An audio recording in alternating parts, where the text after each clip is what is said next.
Siendo las 7:10 de la noche, se levanta el receso dictado por este máximo Tribunal de Justicia para efectos de dictar la decisión de rigor conforme a la solicitud de fianza de excarcelación presentada por el licenciado Dimas Guevara a favor del señor Ricardo Alberto Martinelli Berrocal dentro de la carpetilla identificada como número 138-15. Concluidos los alegatos de la audiencia solicitada por la parte ya señalada a favor del prenombrado señor Martinelli, procede a resolver lo pretendido y a esta tarea se aboca el Pleno a continuación. La defensa, peticionaria de la fianza de excarcelación, fundamentó que su representado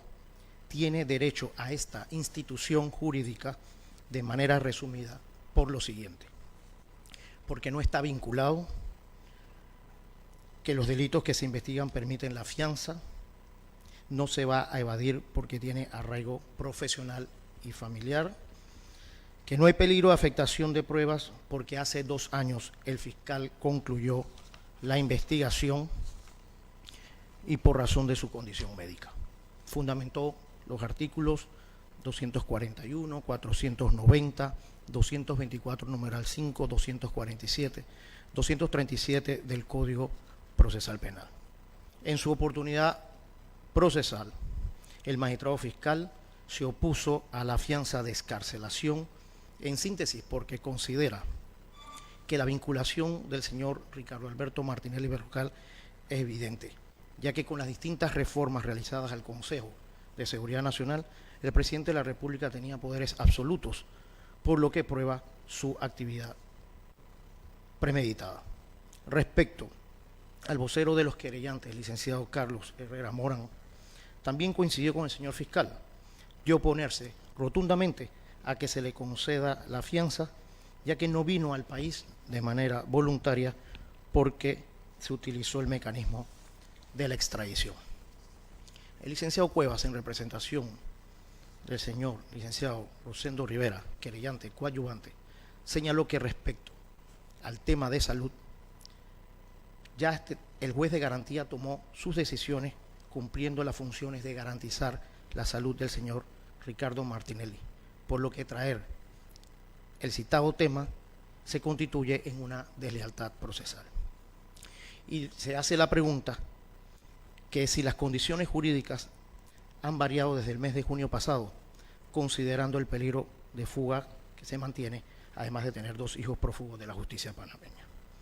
Se le dio la palabra a la señora Balbina Herrera como víctima, quien pidió igualmente oponerse a la solicitud de fianza de excarcelación. El imputado Ricardo Alberto Martinelli Berrocal se declaró inocente de todos los cargos y manifestó su interés de permanecer en el país, de manera resumida. Consideraciones del tribunal. Este máximo Tribunal de Justicia, al resolver la solicitud de fianza de excarcelación del señor Ricardo Alberto Martinelli Berrocal, señala lo siguiente: el artículo 241 del Código Procesal Penal contempla la fianza, sobre la fianza de excarcelación, una regla general y otra especial. La primera corresponde a considerar excarcelable todos los delitos y la segunda consiste en facultar a los jueces o tribunales para determinar, de acuerdo con las circunstancias o evidencias de cada proceso en particular, si es admisible o inadmisible la petición excarcelaria, tomando en consideración la situación jurídico-penal de la persona, en cuyo beneficio es solicitada la excarcelación. El proceso bajo examen se trata de una causa en la cual ya se ha presentado una acusación formal del fiscal por mandato de ley, cuyo contenido están detallados los hechos punibles atribuidos al imputado, elementos de vinculación y pruebas sustentadoras de la pretensión. Pero además, el peticionario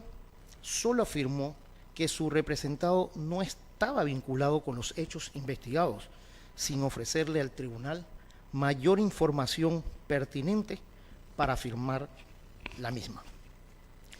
Con relación a los arraigos, el tribunal ha tomado nota de lo afirmado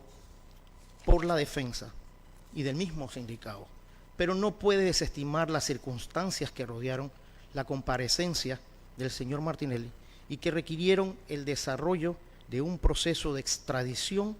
para generar su traslado forzoso hasta el territorio panameño. Por otro lado, la gran capacidad económica del señor Ricardo Martinelli, su doble nacionalidad y el acceso de medios de transporte autónomos sustentan razonablemente la previsión del peligro a desatención del proceso en los términos requeridos. Las anteriores circunstancias se sobreponen a los arraigos señalados por la parte solicitante. Frente al argumento de la inexistencia del peligro y afectación de la prueba, estima este tribunal que el tiempo transcurrido desde la conclusión de la investigación al presente no es suficiente para desestimar el riesgo procesal de afectación probatoria. Recordemos que hay pruebas testimoniales pendientes de evacuar y evidencia material que no aparecen. Y la condición médica del sindicado, último argumento de la defensa, es su punto el que ha sido ampliamente atendido por el juez de garantía, quien ha cumplido con todo lo requerido sobre este tema por parte de la defensa. A juicio de este tribunal, en este momento, la salud del señor Ricardo Martinelli no representa un riesgo que amerite un cambio en el régimen cautelar aplicado ya por este Pleno de la Corte Suprema de Justicia. En síntesis, estima el tribunal que los riesgos procesales de desatención al proceso y de afectación de pruebas subsisten, al punto que la medida más aconsejable, a juicio de este tribunal, es mantener vigente la medida cautelar de detención provisional y, en consecuencia, negar la solicitud de fianza de excarcelación pedida. Parte resolutiva. En mérito del expuesto, el Pleno de la Corte Suprema de Justicia, administrando justicia en nombre de la República y por autoridad de la ley, no concede la fianza de excarcelación solicitada en beneficio del señor Ricardo Alberto Martinelli Berrocal. Disposiciones legales aplicadas. Artículo 4, 17, 32 y 155 de la Constitución Política de la República de Panamá. Artículo 14 de la Ley 14 de 1976, conocido como el Pacto Internacional de Derechos Civiles y Políticos. Artículo 8 de la Ley 15 de 28 de octubre de 1977, Convención Interamericana sobre Derechos Humanos. Artículos 2, 3, 10, 224, numeral 5, 237, 241, 247 y 490 del Código Procesal Penal. Esta es una decisión mayoritaria, el cual contiene una serie de salvamentos de voto, el cual, por favor, pasar el micrófono para que los mismos sustenten los respectivos salvamentos.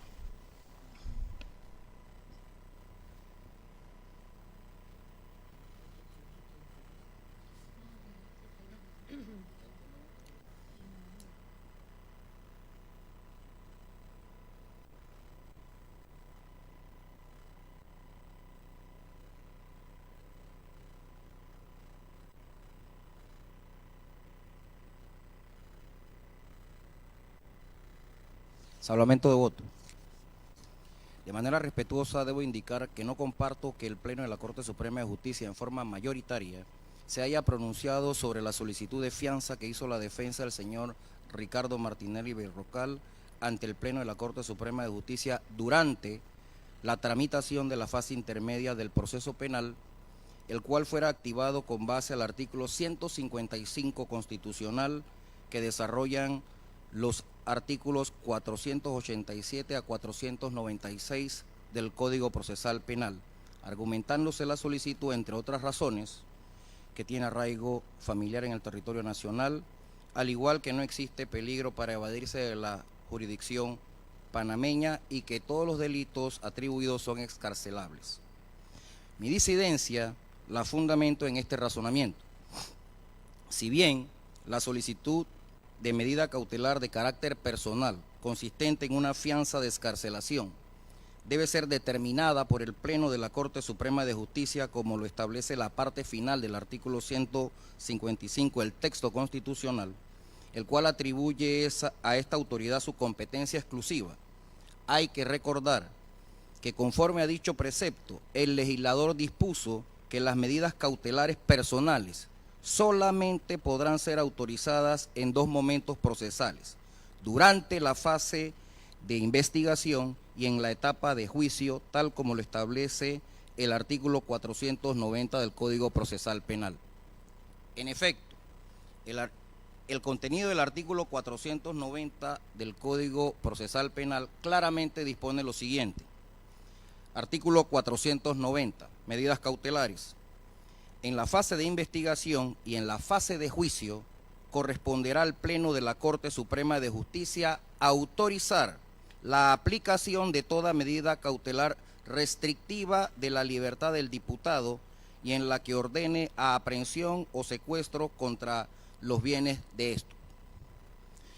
De la lectura de la norma citada, se observa que la fase intermedia no aparece incluida como una de las etapas donde se pueda autorizar la aplicación de una medida cautelar personal, porque en dicha etapa se depuran los elementos probatorios que serán rendidos en el juicio, lo que contribuye con la delimitación de la controversia jurídico-penal objeto del pronunciamiento de fondo, teniendo en esta etapa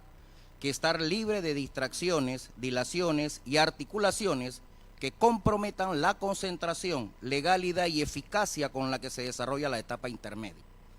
La exclusión de autorizar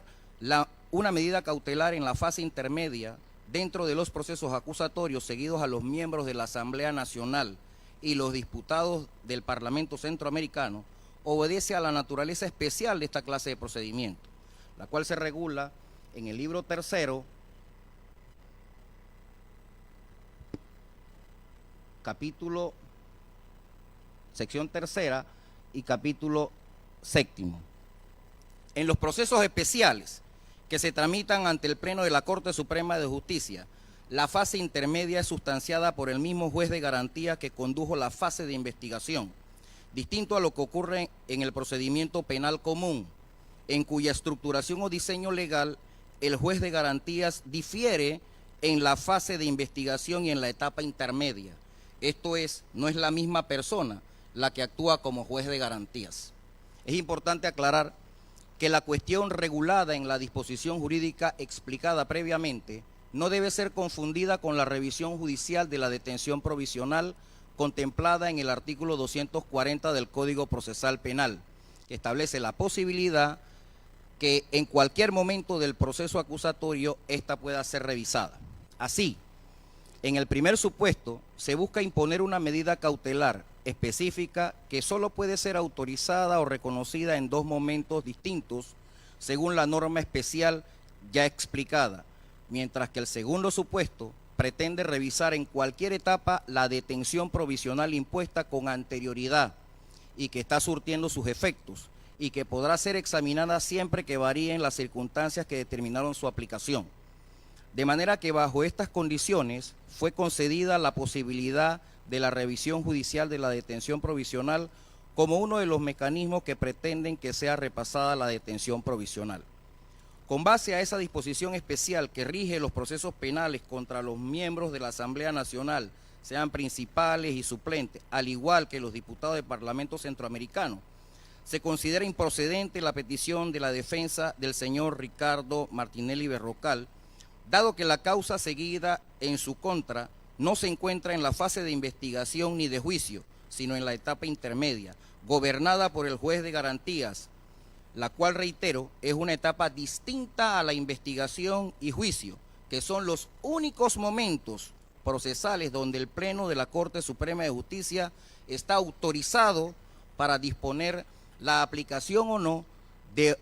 alguna de las medidas cautelares personales contempladas en la Ley 63 del 28 de agosto del 2008, donde aparece regulado el nuevo modelo de justicia penal de corte acusatorio como el sometido a escrutinio en esta oportunidad. Cabe añadir que la fianza solicitada por la defensa del señor Ricardo Martinelli Berrocal, regulada como una medida cautelar más benigna que la detención provisional conforme al catálogo previsto en el artículo 224 del Código Procesal Penal, constituye una estrategia procesal destinada a lograr la libertad del sujeto sometido a las reglas del proceso regido por las disposiciones especiales contempladas en los artículos del Código Procesal Penal hasta el momento, la cual resulta equivocada porque fue presentada en un momento que no se tiene contemplado en la norma aplicable a este tipo de procesos penales, pues la fase intermedia no admite la posibilidad que ese derecho sea ejercitado. Así las cosas, soy de la opinión que la solicitud de la defensa del señor Ricardo Martinelli Berrocal resulta improcedente y por tanto el Pleno así debió declararla y no pronunciarse, no concediendo o negando la misma, por lo que me distancio de la posición mayoritaria y salvo mi voto.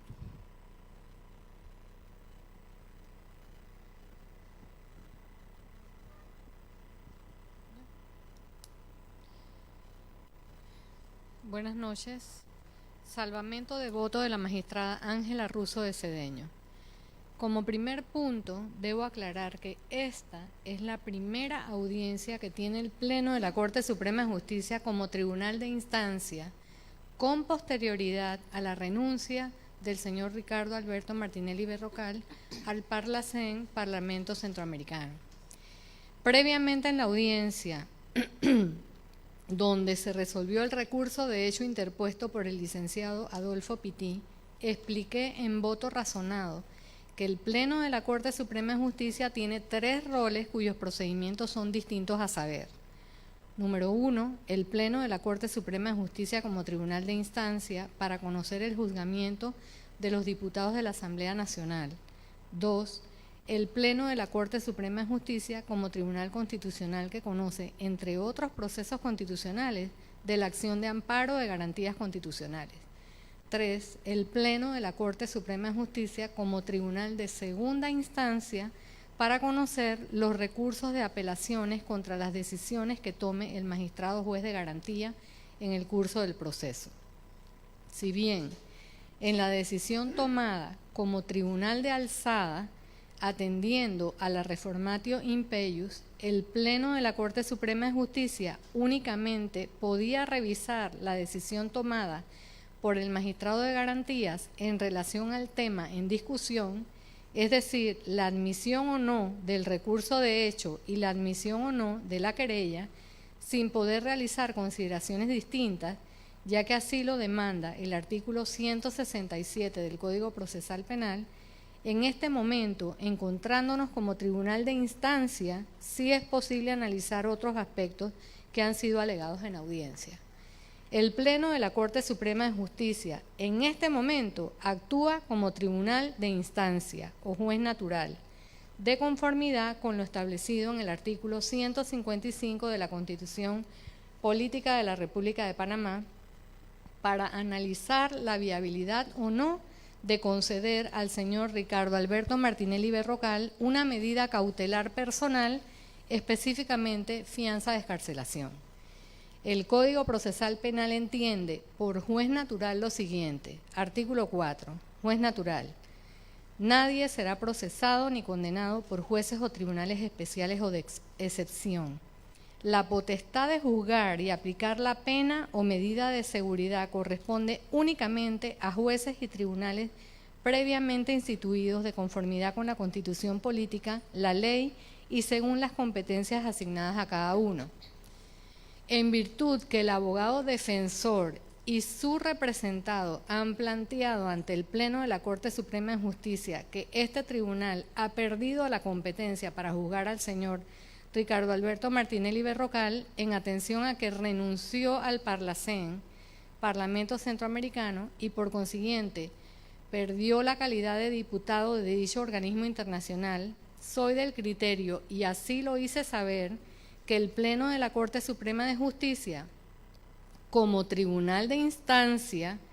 antes de decidir sobre la viabilidad o no de la solicitud de fianza, debió entrar a determinar si mantenía o no la competencia para seguir conociendo del proceso penal que se le tramita al señor Ricardo Alberto Martinelli Berrocal.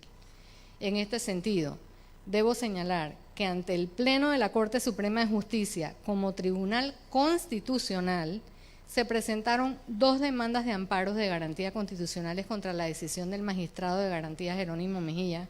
de mantener la competencia de este tribunal para conocer del presente proceso. Sin embargo, dichas acciones constitucionales no fueron admitidas por cuestiones de forma y no se entró a analizar el fondo de las mismas, es decir, no se decidió si se concedían o no tales amparos de garantías constitucionales, por lo que actualmente no existe un pronunciamiento por parte del Pleno de la Corte Suprema de Justicia que analice lo referente a si mantiene o no la competencia de la causa seguida al señor Ricardo Alberto Martinelli Berrocal. En el salvamento de voto a la decisión de no admitir el amparo de garantías constitucionales, identificado con la entrada 683-18, interpuesto por la defensa del señor Ricardo Martinelli Berrocal contra la decisión del magistrado juez de garantías de negar la pretensión o petición de declinatoria de competencia solicitada por la defensa y declarar que mantiene, retiene y no pierde ni perderá competencia ni él ni el Pleno de la Corte Suprema de Justicia por una pérdida del cargo de diputado, indiqué que la acción debía ser admitida para estudiar el fondo, es decir, la existencia o no de las violaciones al debido proceso que alegaba el amparista. En otro orden de ideas, si bien ya el Pleno de la Corte Suprema de Justicia, como tribunal de instancia, de conformidad con la competencia asignada por el artículo 155 de la Constitución Política de la República de Panamá, se ha pronunciado sobre la aplicación de medidas cautelares, no podemos abstraernos de que esto ocurrió previo al hecho de que el Pleno de la Corte Suprema de Justicia, como Tribunal Constitucional, tuvo conocimiento el 6 de julio del 2018 a través de documento apostillado, expediente 683 del 18, que el secretario de Asuntos Parlamentarios del Parlamento Centroamericano hace constar que desde el 27 de junio del 2018 el señor Ricardo Martinelli Berrocal ya no ostenta la calidad de diputado centroamericano por el Estado de Panamá ante dicho organismo internacional. Al encontrarnos en este acto de audiencia como tribunal de instancia o juez natural en la presente causa penal, la norma procesal permite, numeral 5 del artículo 63 del Código Procesal Penal, que esta Corporación de Justicia, previo a resolver la solicitud de fianza, pueda entrar a analizar, en atención a los argumentos expuestos por la defensa del señor Ricardo Alberto Martinelli Berrocal, si continúa o no con el conocimiento de la causa penal en estudio, análisis este que, reiteramos, no puede ser realizado cuando el Pleno de la Corte Suprema de Justicia actúa como tribunal de segunda instancia, ya que se encuentra limitado con base en la prohibición de la reforma en perjuicio o reformatio impeius a revisar solo lo referente a la discrepancia planteada por quien recurre la decisión. Ahora bien, en vista que la mayoría del Pleno de la Corte Suprema de Justicia ha decidido no conceder la fianza de excarcelación, en lugar de analizar y pronunciarse primero si mantiene o no la competencia para continuar conociendo de la causa penal seguida al señor Ricardo Alberto Martinelli Berrocal, lo cual a mi criterio es lo que correspondía hacer por ser un tema procesal como tribunal de instancia, es por lo que salvo mi voto. Gracias. Buenas noches. Salvamento de voto. Respetuosamente debo indicar que concuerdo con lo señalado por la defensa al momento en que formulaba su solicitud de fianza, cuando planteó que, por ser el señor Ricardo Martinelli Berrocal un exdiputado del Parlamento Centroamericano, correspondía al Pleno de esta Corporación de Justicia definir si tiene competencia para conceder o no la fianza solicitada, y que, de admitir la competencia, correspondía entonces atender solicitudes como estas. De igual manera, el acusado, al dirigir unas palabras al Pleno, expresó una inquietud parecida, indicando cómo me van a dar una fianza si no soy miembro del Parlacén y dar una fianza, ¿cómo me pueden dar una fianza si la Corte Suprema de Justicia no me puede juzgar? La decisión adoptada por la mayoría omite incursionar en el análisis requerido por la defensa, el cual, a mi criterio, debió anteceder a la resolución relativa a la concesión o no concesión del beneficio de excarcelación bajo fianza.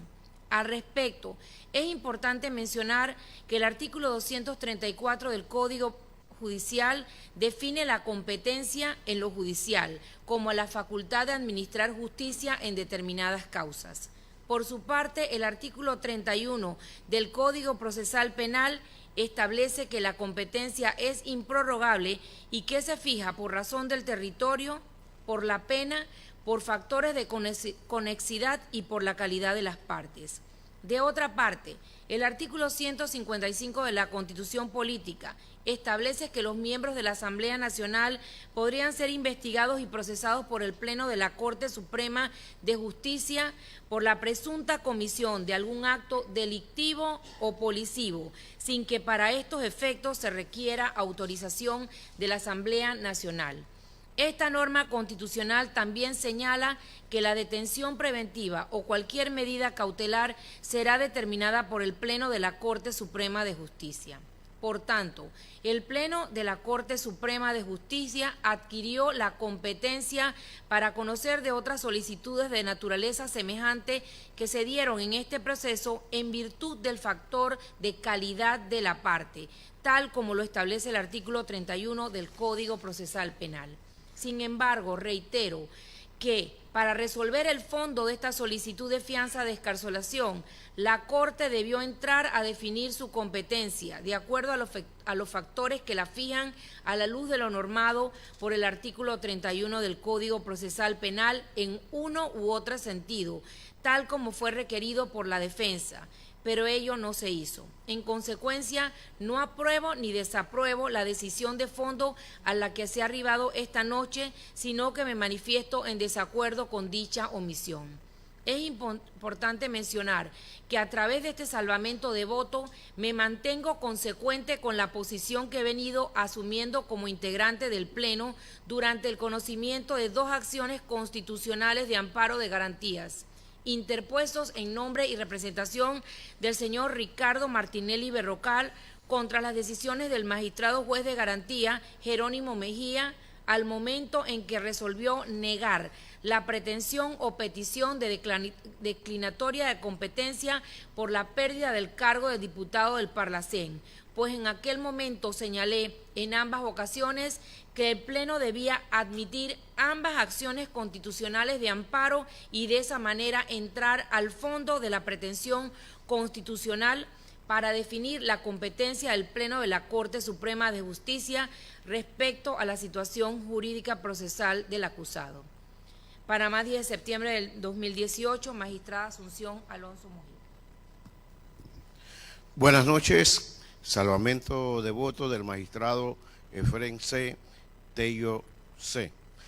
Con el respeto que me merece el resto de los magistrados que componen el Pleno de la Corte Suprema de Justicia, expreso mi desacuerdo con la decisión de negar la solicitud de fianza de excarcelación solicitada por el licenciado Dimas E. Guevara a favor del señor Ricardo Alberto Martinelli Berrocal dentro de la carpetilla contentiva de la querella penal contra el prenombrado por la presunta comisión de delitos contra la libertad individual, inviolabilidad del secreto, derecho a la intimidad y otros. Respecto a la decisión antes mencionada, debo manifestar que no estoy de acuerdo en que sea negada la presente solicitud por las razones que paso a detallar. El licenciado Dimas E. Guevara, en su calidad de apoderado judicial del señor Ricardo Alberto Martinelli Berrocal, manifestó que con miras a garantizar los derechos fundamentales del debido proceso contenidos en el artículo 32 de la Constitución Política, solicita una fianza de excarcelación a favor de su defendido, cuya privación de libertad fue ordenada por el Pleno de la Corte Suprema de Justicia. De igual manera, solicita que se establezca una caución, ya que los delitos señalados en el proceso permiten la excarcelación bajo fianza y que se tome en cuenta que su defendido se encuentra padeciendo de quebrantos de salud. Dicha petición ha sido negada por el resto de los magistrados que conforman el Pleno de la Corte Suprema de Justicia, decisión que no compartimos y sobre lo cual pasaremos a pronunciarnos. Literalmente, el artículo 241 del Código Procesal Penal establece que toda persona imputada tiene derecho a prestar una fianza de cárcel segura para no ser detenida o, después de serlo, para obtener su libertad durante el proceso. El juez de garantías o el tribunal de juicio determinará, de acuerdo con las circunstancias o evidencias de cada proceso, en particular, si es admisible o inadmisible la petición según la situación jurídico-penal de la persona en cuyo beneficio se solicita la excarcelación. Es de resaltar que se trata de un derecho de toda persona, exigible ya sea en fase de investigación, intermedia o de juicio. La norma citada pareciera ser muy amplia al respecto de los criterios bajo los cuales el juez decidirá si admite o inadmite, pues hace referencia a las circunstancias o evidencias de cada proceso en particular, así como la situación jurídico-penal de la persona. Aquí resulta de gran utilidad los principios de interpretación y motivación, mismos que hacen ineludible el análisis de aspectos muy puntuales para poder aplicar en debida forma esta norma y a la vez poder ejercer el procesado en debida forma su derecho a fianza, así como el tribunal competente determinar si se concede o no. Por un lado, la fianza está integrada dentro del capítulo del Código Procesal Penal que regula las medidas cautelares personales, inclusive en secuencia normativa está luego del artículo que versa sobre la posibilidad de revisar judicialmente la detención provisional, siendo que el artículo 241 de la referida norma la propone como un remedio directo a la más grave de las medidas cautelares, ya sea de forma anticipada o posterior. Esto permite considerar, sin lugar a dudas, que la fianza es una medida cautelar más, así como aquellas listadas por el artículo 224 de dicho cuerpo normativo, pues no debe confundirse con la prestación de una caución económica adecuada, prevista en su numeral 5, más bien referente a las pretensiones penales con ribetes económicos y o acción resarcitoria. Lo anterior implica que la argumentación, debate y decisión para conceder o no una fianza de excarcelación no debe ser distinto al que se hace para la aplicación de cualquier medida cautelar personal. Esto es, verificando la presencia de los requisitos del artículo 222 del Código de Procedimiento Penal y determinando la existencia y nivel de las exigencias cautelares establecidas como reglas en el artículo 227 del referido cuerpo de normas y teniendo siempre como fiel de la balanza el carácter excepcional de la privación de libertad. En el caso que nos ocupa, es imposible soslayar que la medida cautelar de detención provisional impuesta en el mes de diciembre de 2015 fue formalmente aplicada como consecuencia de una declaración de rebeldía. Y aquí los invito a que, revisen mi salvamento de voto en la acción de habeas corpus interpuesta por la defensa. Y materialmente, es decir, con relación a las exigencias, se hizo puntual énfasis en la desatención del proceso, tal cual prevé el artículo 237 del Código de Procedimiento Penal. Si formalmente fue la declaratoria de rebeldía la que propició la detención provisional, no se hizo para esa decisión el análisis de los requisitos del artículo 222 del Código Procesal Penal. Esto es, respecto a la necesidad y proporcionalidad de la medida, mucho menos el confrontarlos con los medios demostrativos del hecho punible.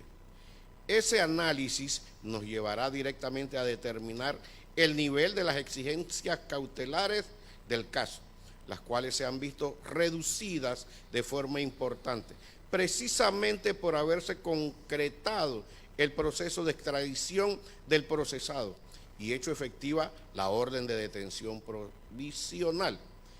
Ello, en términos generales, pues un análisis específico de las tres exigencias cautelares que generalmente demanda protección o seguridad, aún más permite llegar a una determinación que reivindica la libertad del procesado. Así pues, a pesar de que se habla de una pluralidad de ofendidos ya a las puertas de un juicio, solo una pequeña parte del número que se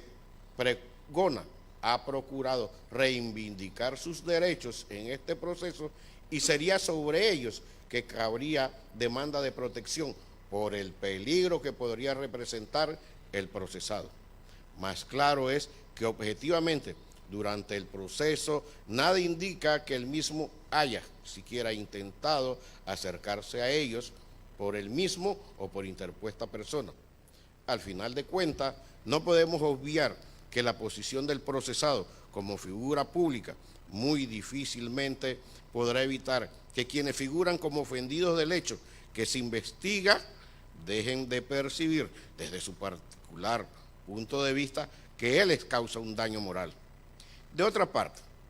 ya estando a las puertas de un juicio oral, es claro que la Fiscalía ha concluido sus esfuerzos para recabar elementos que pretendan hacer valer como pruebas en juicio, por lo que solo podría argumentarse que el procesado tendría capacidad para evitar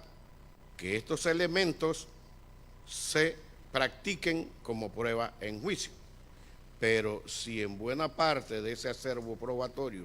es documental, en custodia de la Fiscalía, y entre las testimoniales se destaca la calidad de protegido de quien pareciera es testigo principal, muy difícilmente puede sostenerse que el procesado incidiría sobre ello, aunado a que la naturaleza cautelar que ya referí sobre la fianza permite aplicar junto con otras medidas cautelares que permitirían dar seguridad a esta exigencia cautelar. Y en cuanto al peligro de que el procesado desatienda al proceso o intente evadir la acción de la justicia, el despliegue logístico de distintos estamentos del Estado que ha caracterizado este proceso desde que el mismo fue extraditado, da cuenta que otras medidas cautelares serían incluso más consecuentes con lo que se supone un uso adecuado de los recursos procesales y económicos de la Administración de Justicia. Por lo anterior, considero que en efecto debió admitirse la solicitud de fianza de excarcelación sin perjuicio de la determinación de una cuantía, cuyo análisis resulta innecesario ante la posición de la mayoría y al mismo tiempo aplicar una medida cautelar de detención domiciliaria. No obstante lo anterior, como quiera, que esa no fue la decisión a la que llegó la mayoría de los colegas magistrados, dejo consignado respetuosamente que salvo el voto.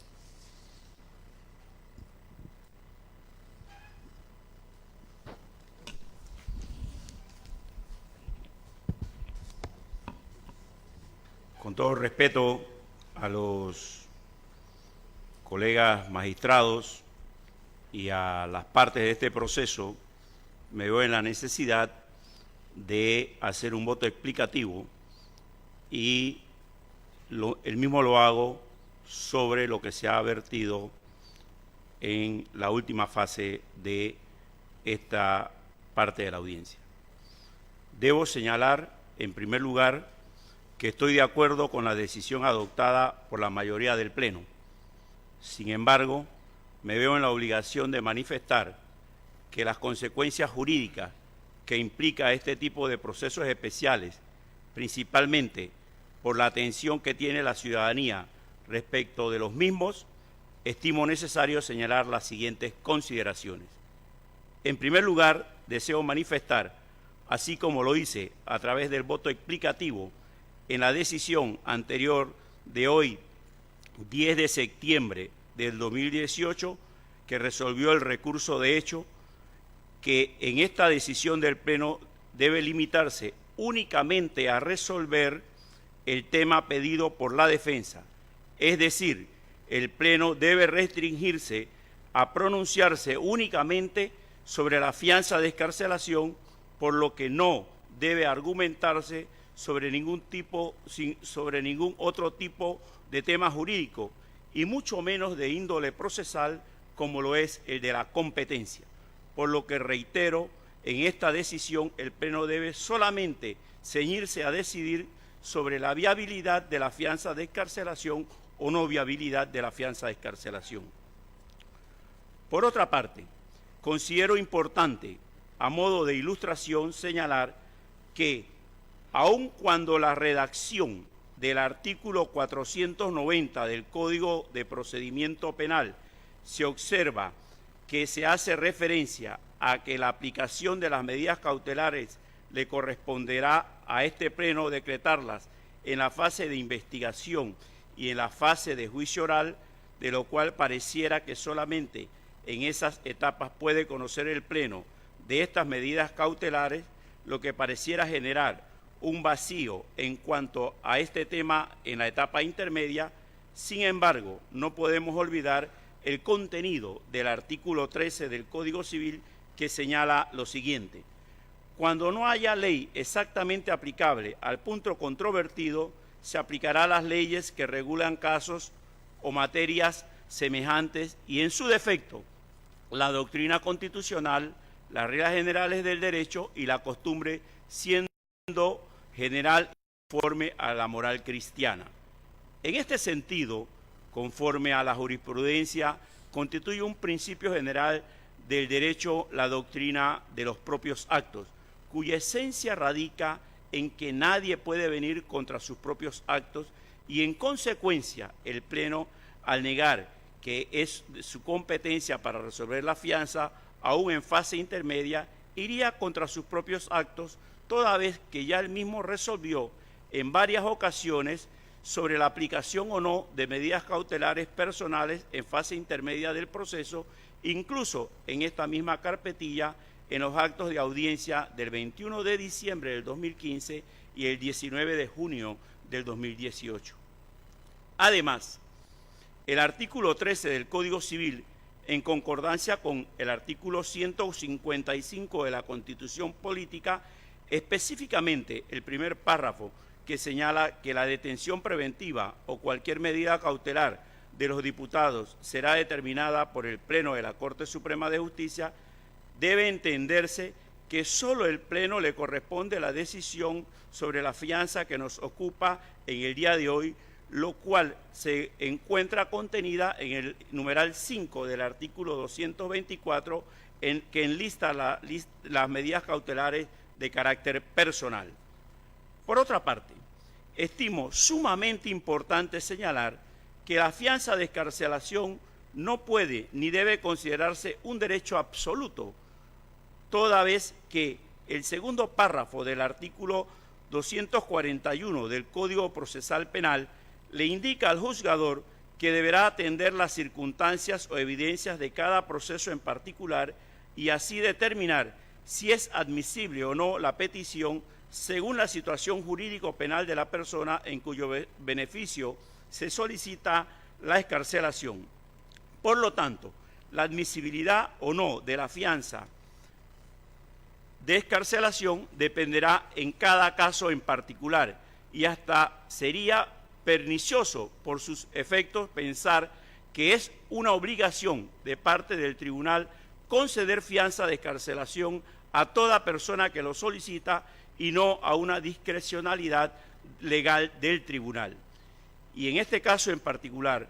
con todo respeto de las argumentaciones esbozadas en el acto de audiencia, estimo que el petente no ha logrado convencer al tribunal que la situación jurídica penal de la persona en cuyo beneficio se solicita la excarcelación han variado, como lo ha señalado el Pleno en la decisión de la mayoría, respecto a las condiciones que existían al momento de aplicarse la medida cautelar de detención provisional ordenada por este tribunal. Así las cosas, el suscrito no puede dejar de manifestar que, humildemente, no puedo comprender desde la perspectiva jurídica procesal, ni desde el rol de juez, ni como profesor, cómo la defensa pretende conseguir una fianza de excarcelación cuando, reitero, no han variado ni los que hoy se han planteado. Por último, por ese mismo espíritu de pertinencia que siempre me ha caracterizado con mi conducta, estimo que el Pleno no puede enviar un mensaje a la sociedad de incertidumbre ni de contradicción en sus decisiones. Con ello, no niego el derecho que siempre tiene el Pleno de rectificar sus posturas, pero con fundamentos o elementos nuevos o nuevas circunstancias jurídicas o sociales relevantes que justifiquen ese cambio en cuanto a la postura que el Pleno ha tenido. Por ello, debemos ser constantes y consecuentes con nuestras decisiones como cuerpo colegiado, toda vez que nuestras decisiones sientan jurisprudencia y sirven de orientación a los profesionales del derecho y a los operadores de justicia de nuestro país en la aplicabilidad de la Ley 63 del 2008, porque una decisión que lleva este Pleno es la luz que permite alumbrar el camino por las veredas de la aplicabilidad de este nuevo sistema penal de juzgamiento. Por las consecuencias que he señalado, me vi en la penosa necesidad o en las circunstancias de establecer este voto explicativo para los efectos de la orientación que se tiene que mandar justamente en la aplicabilidad de esta nueva ley de juzgamiento penal por parte del Pleno de la Corte Suprema de Justicia. Eso es todo, presidente. Con esta decisión del máximo Tribunal de Justicia se dan por notificado a todas las partes intervinientes, siendo las 8 de la noche, damos por culminado.